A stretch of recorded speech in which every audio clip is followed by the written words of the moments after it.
नमस्कार, आप देख रहे हैं कुबेर संदेश और मैं आपके साथ तरलिन सलूजा।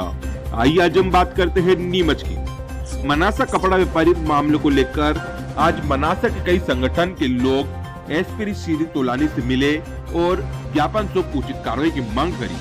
वहीं जानकारी देते हुए बताया गया कि गुरुवार 29 जून को मनासा के प्रतिष्ठित कपड़ा व्यापारी कैलाश दुआ की दुकान पर बिलवाड़ा की महिला साड़ी लेने आई और उसके साथ में 2-3 व्यक्ति और मौजूद थे।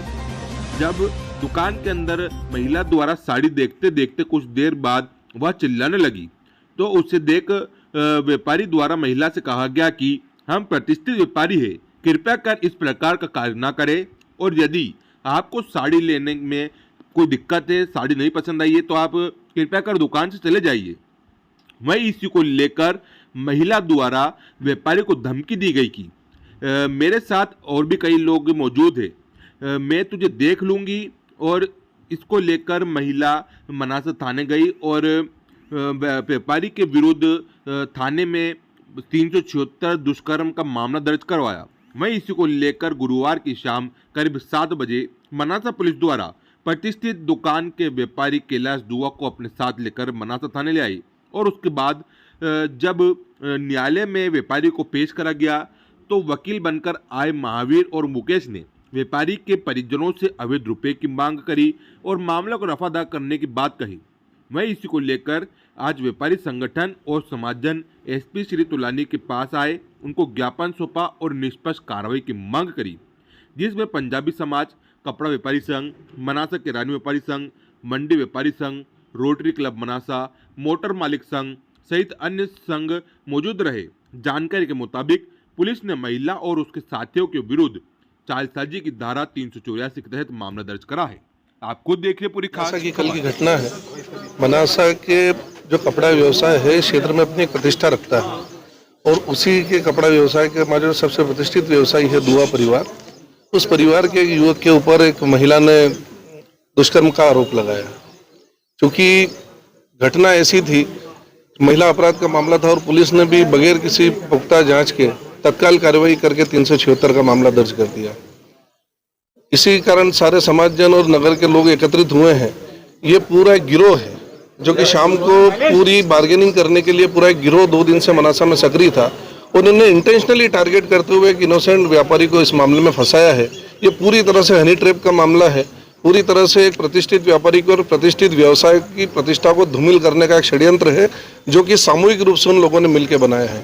एक सामान्य तौर पे हम लोग समझते हैं कि अगर किसी महिला के साथ दुष्कर्म होता है या किसी महिला के साथ कोई घटना होती है तो उसका परिवार सामने आता है, लेकिन ये 5-6 लोग जो मनासा में सक्रिय है, ये सारे अलग अलग लोग हैं जो सीधे सीधे डीलिंग करने के लिए, सीधे सीधे उनको प्रताड़ित करके पैसा वसूलने के लिए बेड इंटेंशन से मनासा में आए थे और उसके खिलाफ कायमी भी हुई है।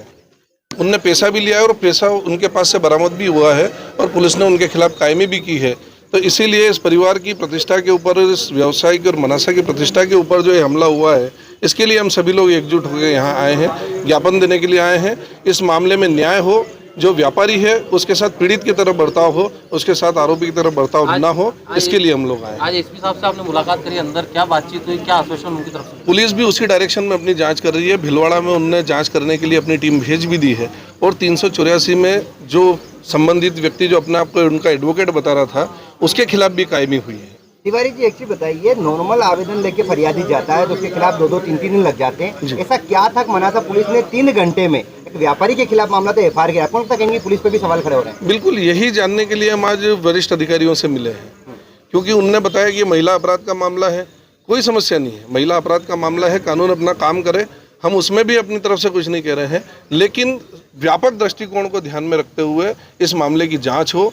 और ये जो गिरोह यहाँ सक्रिय हो रहे हैं, आज दुआ परिवार है, कल किसी और की प्रतिष्ठा के ऊपर आघात पहुंचाएंगे और इसके लिए सिर्फ दुआ परिवार नहीं, पूरा मनासा शहर एकजुट होकर इनके साथ। न्याय की उम्मीद है आपको? क्या लगता है? बिल्कुल 100% न्याय की उम्मीद है। एसपी साहब से और एडिशनल एसपी साहब से बात करके, क्योंकि जिस डायरेक्शन में इन्वेस्टिगेशन गई है और हाथों हाथ उस आरोपी के खिलाफ भी कार्रवाई हुई है, हम पुलिस की कार्रवाई से संतुष्ट हैं और निश्चित रूप से पुलिस इस मामले में दूध का दूध और पानी का पानी कर देगी। कुछ मामला रहा, अभी समाजजन भी आपसे मिले, क्या कुछ उम्मीद है सर? देखिए, जो है परसों के दिन एक एफआईआर हुई है 376 की, तो उसी के संबंध में इनका कहना है कि उनको झूठा फंसाया गया है और इस तरह से कोई गिरोह है जो इसके पीछे है और उनके द्वारा इस तरह से उनको चाल के रूप में एक उस तरह से फंसाया गया है जिससे उनके खिलाफ कार्रवाई हुई है। तो इसी संबंध में इन लोगों ने आज ज्ञापन दिया है और रात में ही बहुत सारी चीज़ें क्लियर हो गई थी कि इसमें इनके पीछे भी कोई एक दो लोग जो है जो गिरोह के रूप में काम कर रहे हैं, तो उनके खिलाफ भी जो है 384 का एक प्रकरण पंजीबद्ध किया गया है और उसको इन्वेस्टिगेट किया जा रहा है। सर, इसमें मामला जो 376 का हुआ 3 घंटे में पुलिस ने एफआईआर करी, तो क्या कुछ मानते हैं विवेचना सही से नहीं हो पाई, क्या कुछ इसमें रहेगा? नहीं, देखिए 376 में विवेचना एफआईआर होने के बाद ही स्टार्ट होती है और कोई महिला अगर आके रिपोर्ट करती है तो उसमें एफआईआर के बाद जो भी इन्वेस्टिगेशन में जो तथ्य आते हैं उसके अनुरूप कार्रवाई की जाती है।